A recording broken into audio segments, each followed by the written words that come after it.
पुरुषों की 7 आदतें जो प्रेग्नेंट नहीं होने देती लेडी को, आज मैं उन 7 आदतों के बारे में आपको बताऊंगी, प्लस उनका निवारण बताऊंगी ताकि आप इस प्रॉब्लम से बच सकें।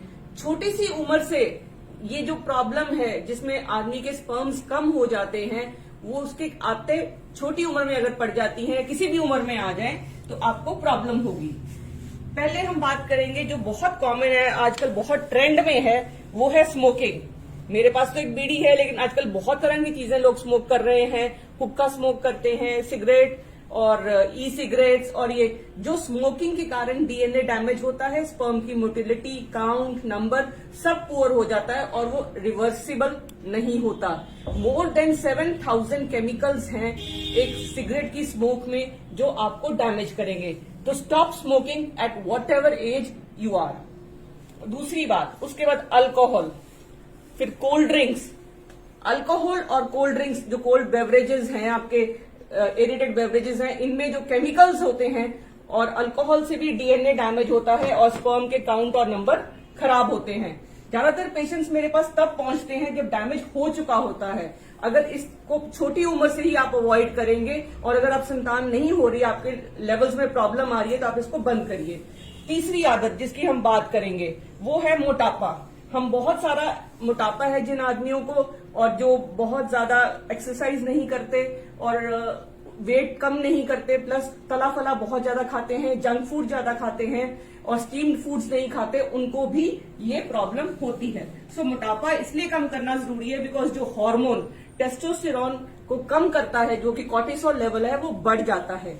दूसरी बात, अगर वो ढंग से सोते नहीं है, नींद बहुत जरूरी चीज है आदमियों के लिए बिकॉज वो दिमाग को रेस्ट देती है, एक चीज, और प्लस जो स्ट्रेस होता है वो भी आदमी का जो हार्मोन सिस्टम है, जिसकी वजह से ही टेस्टिस पे ये जो हार्मोन्स यहाँ दिमाग से सिक्रीट होते हैं और फिर टेस्टिस पे एक्ट करते हैं, तो स्पर्म्स बनते हैं।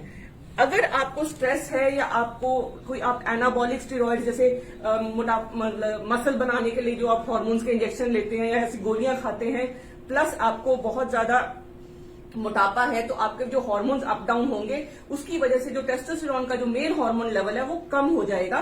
तब आपको ये ओलिगोस्पर्मिया या जो स्पर्म्स का काउंट जो कम होता है, लेस देन 15 मिलियन, तो आपको ये प्रॉब्लम होगी। इसके बाद नेक्स्ट चीज जो आपको अवॉइड करनी है वो है इन्फेक्शंस। इन्फेक्शंस जब भी होंगी बॉडी में, आपको जब भी इन्फेक्शंस होंगी, जो कि मल्टीपल तरीके से हो सकती हैं, एक आपके मल्टीपल सेक्स पार्टनर्स हैं, या आप कोई ऐसी ड्रग एडिक्शन करते हैं, या आपको वैसे कोई इन्फेक्शन हो गई है, वायरल इन्फेक्शन है, जो आपका विटामिन डी, विटामिन सी इन लेवल्स लो है और बॉडी की इम्यूनिटी लो है, तो आपको कोई क्रॉनिक इन्फेक्शन है, उसकी वजह से क्या होता है कि जो स्पर्म्स होते हैं वो बनते यहाँ पे हैं, एक्टिव यहाँ पे होते हैं, एक लंबी सी पाइप से होकर वो यहां से निकल के पीनिस में से बाहर निकलते हैं। आपको इन्फेक्शन यहाँ इस लेवल पे हो सकती है, टेस्टिस के अंदर हो सकती है, ये एपिडिडमिस में हो सकती है, ये ट्यूब में हो सकती है, ये ग्लैंड्स हैं प्रोस्टेट, इनमें हो सकती है। अगर आपको यूरिन की इन्फेक्शन होती है बारी बारी, तब भी आप जो मसाने की इन्फेक्शन है या गुर्दे की इन्फेक्शन है, वो इन्फेक्शंस भी जो स्पर्म प्रोड्यूसिंग फैक्ट्री है आपकी जो टेस्टिस है उसमें फर्क डालेगा।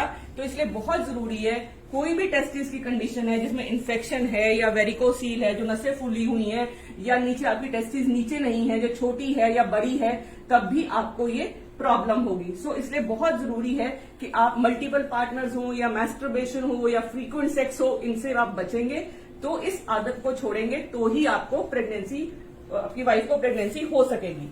इसके अलावा जो हमारा छठा कारण है, जो बहुत कॉमन देखा गया है कि हस्तमैथुन वगैरह करने से उनके हार्मोन्स में प्रॉब्लम आती है और उनकी वजह से उनको इजैकुलेटरी डिसफंक्शन हो जाता है, जिसकी वजह से कई बार वो किसी डॉक्टर को कंसल्ट करने की जगह पे कई जैसे दवाखाना टाइप लोगों पे चले जाते हैं, जिनको प्रॉब्लम की समझ नहीं होती, वो ऐसी दवाइयां दे देते हैं जिनसे उनका जो हार्मोन है, जो इजैकुलेशन का प्रॉब्लम है, वो तो सॉर्ट आउट हो जाता है, लेकिन उनके स्पर्म्स परमानेंटली और उनकी टेस्टिस परमानेंटली डैमेज हो जाती हैं। तो इसलिए बहुत जरूरी है कि आप ऐसे लोगों की चक्कर में और चंगुल में आने से बचें। और जो सातवां, जो सबसे जरूरी चीज है कि आजकल जो ट्रेंड है कि आप बहुत सोना लें, जबकि जो नीचे वाला हिस्सा है वो शरीर से बाहर होता है, इसलिए क्योंकि उसको ठंडा रखना होता है। ठंड में जो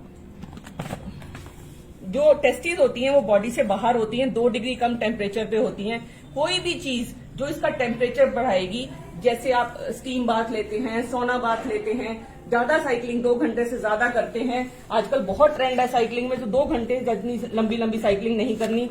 प्लस आपको लैपटॉप अपने टांगों पे रख के नहीं यूज करना है, बिकॉज इन सब चीजों से आपके जो टेस्टिस है इसका टेम्परेचर बढ़ेगा। टाइट अंडरवियर हो गया, टाइट जीन्स हो गई, टाइट कपड़े हो गए, या बहुत देर एक जगह पे बैठे रहते हैं, ऐसा कोई काम करते हैं कि नीचे वाला हिस्सा आपका गर्म होता है, तो उससे स्पर्म का डैमेज होगा। तो अपनी ये सारी आदतें जो लाइफस्टाइल में आपको चेंज करनी है, करनी पड़ेगी। अब हम बात करेंगे कि हम इन सब चीजों से बच कैसे सकते हैं। पहली बात तो ये है कि अल्कोहल, स्मोकिंग, डाइट, ये हम चेंज करें। अगर हमें दूध लेना है तो वो लो फैट दूध लेना है, तला फला नहीं लेना, स्टीम चीजें लेनी है। आपके लिए जो आपके स्पर्म काउंट को नॉर्मल करेगा वो है ब्रोकोली, वॉलनट, केले, प्याज, टमाटर, संतरे, डार्क चॉकलेट्स। प्लस आपको धूप लेनी है, बिकॉज विटामिन डी और मेलाटोनिन धूप से बनता है और वो बहुत बढ़िया एंटीऑक्सीडेंट्स हैं।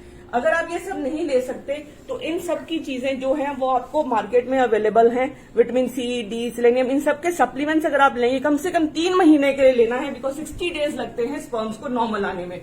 जब 60 डेज मिनिमम आपकी दवाई चलेगी, उसके बाद आप चेक कराएंगे। अगर आप एक कॉम्प्रिहेंसिव मतलब इकट्ठी सारे सिस्टम को चेक करेंगे, जिसमें हार्मोन्स चेक होंगे, आपके अंडेदानियां चेक होंगी, तो आपकी ये जो प्रॉब्लम है जिसमें स्पर्म्स नहीं बनते और आपकी आदतों की वजह से लेवल खराब हो गया है, तो वो नॉर्मल आ सकता है और आपकी वाइफ प्रेग्नेंट हो सकती है। तो ज्यादा से ज्यादा लोगों में ये इन्फॉर्मेशन फैलाएं और उनकी मदद करें।